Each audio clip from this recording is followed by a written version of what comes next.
నమస్తే. నేను మీ అశ్విని కుమార్. దేశం ముందు అని చెప్తే నాకు సర్కాస్టిక్‌గా కొంతమంది కామెంట్స్ పెట్టారు. ఏ పార్టీ అధికారంలో ఉన్నా పర్వాలేదు.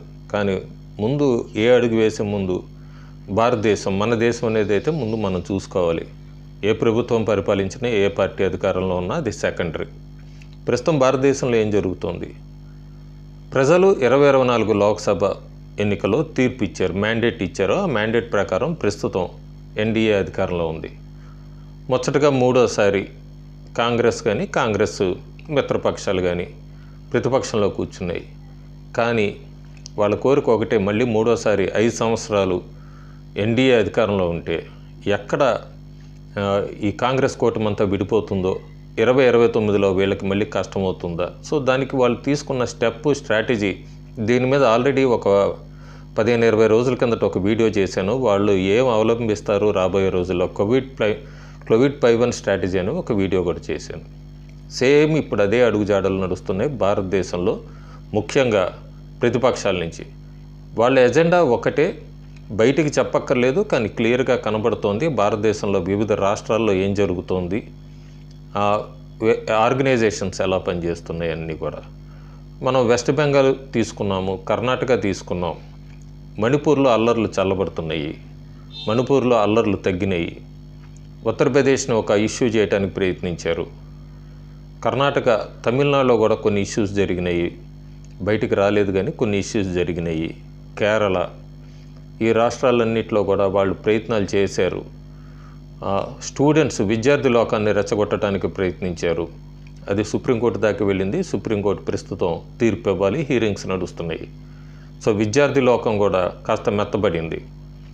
ఇంకా వాళ్ళకి మిగిలింది ఏ రకంగా అయినా సరే, కొన్ని రైలు యాక్సిడెంట్స్ జరిగినాయి. రైల్వే శాఖ మీద కూడా విమర్శలు చేయటం మొదలుపెట్టారు. అయితే ట్రైన్ యాక్సిడెంట్స్ మీద కూడా ఎవరన్నా వెనక కుట్రలు ఉన్నాయా అన్నది అయితే ఇప్పుడు ప్రస్తుతం అది కూడా ఎంక్వైరీ నడుస్తుంది. సో అశాంతి, హింస ఈ రెండు అయితే ఖచ్చితంగా నడుస్తే ఎన్డీఏ ప్రభుత్వం కూలిపోతుంది, మధ్యంతర ఎన్నికలు వస్తాయి, అప్పుడు మనం అడుగు పెడదాం. సో తొందరగా వాళ్ళకి ఆలోచన ఒకటే, ప్రస్తుతం ఉన్న ప్రభుత్వం పడిపోవాలి. జమ్మూలో ఉగ్రవాద దాడులు, అల్లర్లు సృష్టిస్తున్నానికి ప్రయత్నిస్తున్నారు. ప్రస్తుతం అక్కడ చాలామంది జవాన్లు ప్రాణాలు కోల్పోయారు. అట్లాగే టెర్రరిస్టుల కూంబింగ్ కూడా జరుగుతోంది. ఇంకా భారతదేశంలో ఇట్లా ప్రయత్నిస్తూనే ఉన్నారు. విదేశాలతో కూడా వాళ్ళు చేయాల్సినవన్నీ చేస్తున్నారు. స్టేట్మెంట్స్ కూడా రావటం కూడా చూస్తున్నాము ప్రధానమంత్రి రష్యా పర్యటన తర్వాత. ఇంకా కొత్తగా వాళ్ళకి విద్యార్థి లోకం అయిపోయింది, నిరుద్యోగులను తీసుకొని వచ్చారు. నిరుద్యోగుల గురించి కూడా ప్రభుత్వం సమాధానం ఇచ్చాక 2014 నుంచి 2024 దాకా ఎంత అన్ఎంప్లాయ్మెంట్ రేషియో ఎంత తగ్గింది అన్నది డేటా రిలీజ్ అయ్యాక అక్కడ కూడా చల్లబడ్డారు నిరుద్యోగులు. అగ్నివీర్ గురించి తీసుకొచ్చారు. ఇవన్నీ రకాల ప్రయత్నాలు చేశారు. ఆర్మీని డిమారలైజ్ చేయడానికి ప్రయత్నించారు. ఎక్కడ చూసుకున్నా కూడా వాళ్ళ పథకాలు ఫలించట్లేదు, వాళ్ళ ఆలోచనలు ముందుకెళ్ళటలేదు. సో ఇప్పుడు కొత్తగా ఒక ఎత్తుగడ.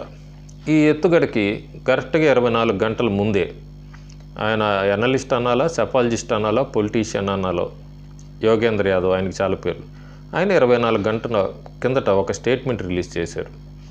భారతదేశంలో రోడ్ల మీదకి వస్తేనే డెమోక్రసీ అనేది కాపాడచ్చు, సభల్లో, ఉభయ సభల్లో కూడా ఎక్కడ డెమోక్రసీ సేవ్ అవ్వట్లేదు, అందరూ కూడా రోడ్ల మీదకి రావాలని.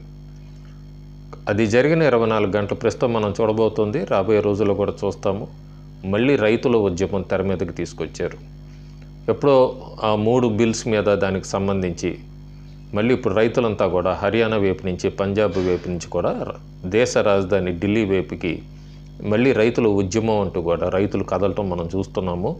మంగళవారం ఉదయం నుంచి ఎక్కడా సంబంధం ఉండదు, ఏదో రకంగా అన్ని రకాల వర్గాల వాళ్ళని రెచ్చగొట్టాలి, కంటిన్యూగా దేశం రగులుతూనే ఉండాలి, దేశం రగలాలి, అల్లర్లు జరగాలి, ప్రభుత్వం కూలిపోవాలి. ఏదో ఒక ఇంటలెక్చువల్ పేరుతోనో, ఒక ఎన్జిఓ ఆర్గనైజేషన్ పేరుతోనో, ఒక పొలిటికల్ పార్టీ పేరుతోనో రోజు ఒక ఉద్యమం అయితే నడవాలి. అదే స్ట్రాటజీ నేను 20 రోజుల కిందట రాబోయే రోజుల్లో ప్రతిపక్షాలు ఏం చేస్తాయి అన్నది ఒక వీడియో చేశాను. అది చివరిలో లింక్ కూడా పెడతాను. ప్రస్తుతం రైతుల ఉద్యమానికి, అసలు ఇప్పుడు నడుస్తున్న బడ్జెట్ సెక్షన్కి ఇప్పుడు రైతుల మీద ఏం చూశారని ఇప్పుడు రైతుల ఉద్యమం తీసుకురాబోతున్నారు. ఎప్పుడో కొత్తగా తీసుకొచ్చిన ఫార్ములాస్ బిల్స్ సేమ్ అని చెప్పి మళ్ళీ దాని మీద ఇప్పుడు ఉద్యమం చేయాల్సిన అవసరం ఉందా? దీని వెనక ఏం కారణాలు ఉన్నాయి, అసలు ఎవరున్నారు? కేంద్ర ప్రభుత్వం మళ్ళీ చాలామంది ఆశ్చర్యపోతున్నారు, నరేంద్ర మోడీ ఎందుకంత మెతక వైఖరి ఉంది. సో ఆ నోరు విప్పాల్సిన అవసరం వచ్చిందన్నది ప్రతి భారతీయుడు కోరుకుంటున్నారు. ఇలాంటి ఉద్యమాల్ని ఆదిలోనే తుంచేయాలి. స్ట్రిక్ట్ కఠిన నిర్ణయాలు తీసుకోవాల్సిన సమయం అయితే వచ్చింది. ఎందుకంటే పార్టీలు తర్వాత దేశం ముందు. సో భారతదేశం మీద ప్రస్తుతానికి విదేశీ చిప్కన్లు చాలా ఉన్నాయి. వాళ్ళది ఇంపాక్టు భారతదేశంలో వీళ్ళందరికీ సపోర్టివ్ వచ్చే ముందే ఇలాంటి ఉద్యమాల్ని ఆదిలోనే తుంచేయాలి. సో మన ఈ బడ్జెట్ సెక్షన్ ఆగస్టు 12 దాకా నడుస్తుంది లోక్సభ అని తెలుస్తుంది. ఈ లోపలి రైతులు ఈ ఉద్యమం చేయడానికి ఢిల్లీ వైపు కదులుతున్నారు. ఈ రైతులు ఇటు ఉద్యమం చేస్తున్నప్పుడే మళ్ళీ మణిపూర్లో హింస చెలరేగచ్చన్న ఇంటెలిజెన్స్ అందుతున్నాయి. అట్లాగే జమ్మూలో కూడా ఉగ్రవాద దాడులు జరగచ్చు అన్నది. వెస్ట్ బెంగాల్లో ఏం జరుగుతుందో చూస్తున్నాం. సో వీటన్నిటి మీద కూడా కామన్గా ఒకటి తీసుకోవాలి, నిర్ణయం తీసుకోవాలి కేంద్ర క్యాబినెట్. వీటన్నిటిని ఫస్ట్లోనే కంట్రోల్ చేయాలి. ఈ అల్లర్లంతా కూడా మిగతా రాష్ట్రాలకి స్ప్రెడ్ కాకుండా చూడాలి. ఇవన్నీ త్వరలోనే మనం చూద్దామని ఆశిద్దాం. Thank you.